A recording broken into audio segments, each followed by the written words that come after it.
بالاسئله المريضه او السؤال المتخلف عقليا مع احترامي.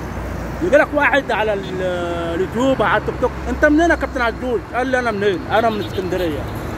انا من اسكندريه، وقلت المره مليون ما حدش يسالني السؤال ده تاني، اللي هيسال السؤال ده تاني وكتاب ربنا ما حدش يزعل مني اعمل لي بلوك. انا قلت المره مليون ان انا من اسكندريه، تمام؟ وعايز اقول لكم اللي مش هيعمل رياضه نهائي هيجي لك ضغط، يجي لك سكر، يجي لك قلب. عندك خشونه ركبه هيجي لك خشونه ركبه.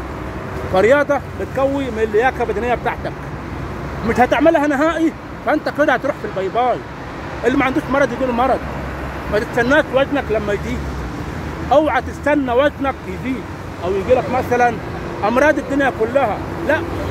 كل ما تعمل رياضه اكتر هتلاقي الحركه عندك بتعلى اكتر، كل ما تمشي اكتر هتعرف تربع رجلك زي ما انا بعرف اربع رجلي. لكن مش هتعمل رياضه نهائي يجي لك قلب، يجي لك مشكله صحيه ما علمت الا ربنا.